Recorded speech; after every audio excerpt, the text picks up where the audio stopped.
Middle education के धमाकेदार video में आपका स्वागत है। लीजिए स्टूडेंट्स, कक्षा 9वीं के विज्ञान के कुछ महत्वपूर्ण प्रश्न लेकर के आ चुका हूँ ताकि इन्हें पढ़ करके आप अपने एग्ज़ाम में अच्छा स्कोर गेन कर सकते हैं। वैसे तो गवर्नमेंट स्कूल में और सभी प्राइवेट स्कूल में मासिक टेस्ट का आयोजन किया जा रहा है ताकि बच्चे अपना मूल्यांकन हर माह कर सकें। आपको पता है, अगर आप मासिक टेस्ट के क्वेश्चन पेपर को बहुत अच्छे सॉल्व कर लेते हो तो त्रैमासिक परीक्षा का पेपर तुम्हारे लिए बहुत आसान हो जाएगा। चलिए हम आगे बढ़ते हैं, एक एक चीज़ को समझते हैं कि किस प्रकार से इसका सही उत्तर होगा और क्यों होगा सही उत्तर। आराम से समझेंगे, इसीलिए वीडियो में एंड तक बने रहिएगा। इतना ही नहीं, इसके अलावा एक और फ़ायदा आपको मिलने वाला है।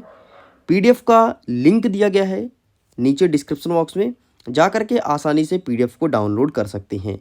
अगर लिंक को डाउनलोड करने में कहीं कोई दिक्कत जाता है तो बेझिझक आप टेलीग्राम पर जुड़ करके और वहां से भी डाउनलोड कर सकते हैं। दोनों माध्यम है, जुड़िए, फ़ायदा उठाइए। एंड वार्षिक परीक्षा के लिए मैं वन शॉट वीडियो लेकर के आ रहा हूं जल्द ही, तो उसके लिए जुड़ जाइए। वार्षिक परीक्षा में भी तबाही मचाएंगे।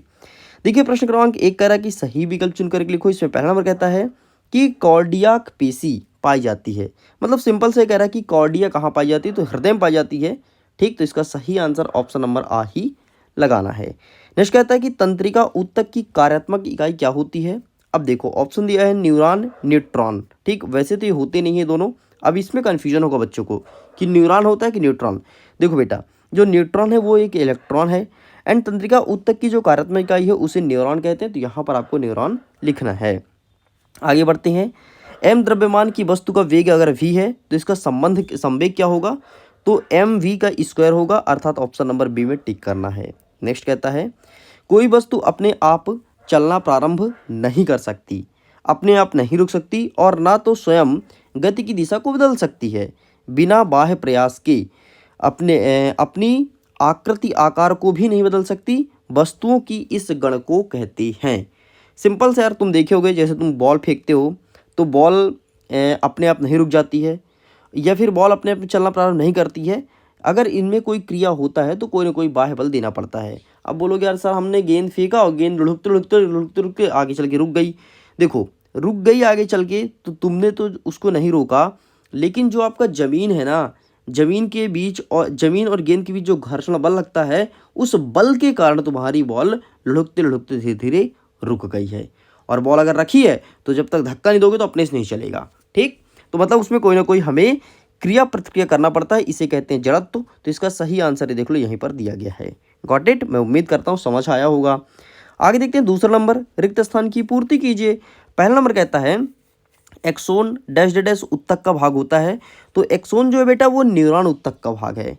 सेकंड नंबर कहता है कि फेफड़े की श्वास नली में कौन सी पेशी पाई जाती है, तो ट्रेकियालिस पेशिस पाई जाती है, ट्रेकियालिस पेशी। ठीक है, टेंशन मत लो, अभी लिखित दिखा दूंगा, पीडीएफ भी दे दूंगा, सब मिल जाएगा, बस आप पढ़ते रहो, अच्छे से रिवीजन करते जाओ।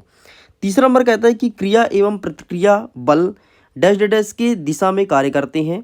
तो क्रिया और प्रतिक्रिया बल हमेशा विपरीत दिशा में कार्य करते हैं। समझो कैसे।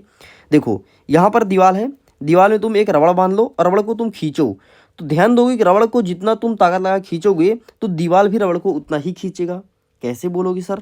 तो देखो, रबड़ को जैसे तुम छोड़ते हो ना तो रबड़ जाके पहले दीवार से बहुत तेज टकराएगा और फिर थोड़ी सी इधर टकरा के और फिर इधर बाहर फेंक देगा। ठीक, मतलब क्रिया का प्रतिक्रिया बल लग रहा है। चलो ये एग्जाम्पल समझे। दूसरा समझो, जब तुम बंदूक चलाते हो ना, तो जब जब इंसान बंदूक की गोली के लिए ट्रिगर दबाता है कि गोली बाहर निकले, तो गोली जितनी स्पीड से बाहर निकलती है बंदूक उतना ही धक्का देता है। मैंने बंदूक चलाया है, मैंने देखा है, वाकई जितनी स्पीड से गोली जाती है उतना तेज़ धक्का पीछे लगता है। जब मैं पहली बार चलाया था तो मानो कि बंदूक बच गया, नहीं तो मेरे हाथ से छूट जाता, इतना तेज़ से उसने धक्का दिया था। तीसरा नंबर कहता है कि एक शब्द एक वाक्य में उत्तर लिखिए। पहला नंबर कहता है कि ऐसे ऊतक का नाम लिखिए जो लंबी व नियमित ढंग से कानों पर मोटी होती है। तो इसका सिंपल सा आप लिखना है स्थूल कोण ऊतक। नेक्स्ट कहता है कि गति के द्वितीय नियम का व्यंजक लिखो। केवल व्यंजक पूछे तो F बराबर ma, ये होता है सेकंड लॉ का व्यंजक। ठीक है जी। अब देखो, नेक्स्ट कहता है न्यूरॉन का चित्र बनाइए। तो हम चित्र दिखाएंगे आपके सामने। आरेखित पेशी का बोला है तो ये भी दिखाएंगे, पूरा आंसर दूंगा। धीमी चलती हुई किसी वस्तु की गति को कैसे बढ़ाया जा सकता है, ये चीज़ देखेंगे। इसी के अथवा में कहता है कि मैदान में लुढ़कती हुई गेंद अपने आप क्यों रुक जाती है, ऐसा क्या रीज़न है? अभी मैंने डिस्कस किया ना, घर्षण बल लगता है इस कारण रुकती है, वो देखेंगे। नेक्स्ट कहता है न्यूटन के गति संबंधी तीनों नियम को लिखिए। तीनों नियम देखेंगे, न्यूटन ने कौन कौन सा नियम दिया था, संवेग किसे कहते हैं ये भी कवर करेंगे, एंड 7वें नंबर को भी कवर करेंगे। चलिए फटाफट आंसर को कवर कर लेते हैं। ये रहा जी आपके सामने, ठीक है। प्रश्न क्रमांक 1 का स्क्रीनशॉट ले लो, 2 का ले लो, 3 का ले लो। अब आगे हम आंसर को कवर करते हैं। ये रहा बेटा आपके सामने प्रश्न क्रमांक 4 का उत्तर, न्यूरॉन वाला जो पूछा था, तो प्लीज़ आप इसका स्क्रीनशॉट ले लीजिए। आगे बढ़ते हैं, ये रहा आपके सामने 4 का अथवा, ठीक है, आरेखित पेशी, तो इस प्रकार से चित्रण आना है। नेक्स्ट देख लेते हैं 5 का उत्तर, ये रहा आपके सामने, तो आप इसका भी स्क्रीनशॉट ले लीजिए, ठीक है। यही लिख करके आना है, पूरा पूरा अच्छे से पढ़ लेना। नेक्स्ट ये रहा आपके सामने 5 का अथवा, तो आप इसका स्क्रीनशॉट ले लो बेटा। ये रहा न्यूटन के तीनों नियम पूछा था ना, तो ये रहा न्यूटन के तीनों नियम। ये हो गया न्यूटन का पहला नियम। पहला नियम कहता है कि एक समान गति की अवस्था में प्रत्येक वस्तु उसी अवस्था में रहेगा जब तक उस पर कोई बाह्य बल न लगाया जाए। सिंपल से कह रहा है कि अगर कहीं पर घर के कोने में गेंद रखा है तो गेंद रखा ही रहेगा जब तक उस पर हम धक्का नहीं देंगे, और जैसे धक्का देंगे तो गेंद लुढ़कना चालू कर देगा। ये कहता है न्यूटन का पहला नियम। दूसरा नियम जो है वो बल बराबर द्रव्यमान गुणा त्वरण, मतलब F बराबर यमी, बस इतना है। एंड तीसरा नियम कहता है कि प्रत्येक क्रिया के बराबर एवं विपरीत प्रतिक्रिया होती है। मतलब वही बोला कि जैसे तुम बंदूक चलाओगे तो बंदूक की गोली जितने स्पीड से बाहर निकलेगी उतना ही स्पीड से बंदूक तुम्हारा पीछे आएगा। मैंने बताया था ना, जब मैं पहली बार गोली चलाया तो मेरे हाथ से छूट गया था। तो ये रहा इसके अथवा का आंसर। तो आप संवेग वाला भी ले लो स्क्रीनशॉट और ये लिख करके आ जाना। 7वां नंबर देख लेते हैं, ये रहा आपके सामने, तो आप इसका स्क्रीनशॉट लीजिए। एंड ये रहा 7वें का अथवा, गॉट इट। अब देख लेते हैं, ये रहा, ये अथवा का ही है। पेशी 3 प्रकार की होती है, पेशी के बारे में पूछा गया था, ठीक है। और ये रहा आपके सामने अंतिम।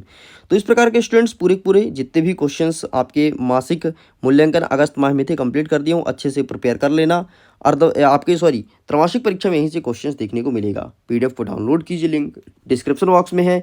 वीडियो कैसा लगा, वीडियो पसंद आया तो दोस्तों के साथ शेयर जरूर कीजिएगा। चैनल को सब्सक्राइब करके रखना। वार्षिक परीक्षा के लिए तगड़ा कंटेंट मिडिल एजुकेशन के ऑफिशियल यूट्यूब चैनल में देखने को मिलेगा। वीडियो करता हूँ एग्जाम के लिए ऑल द बेस्ट।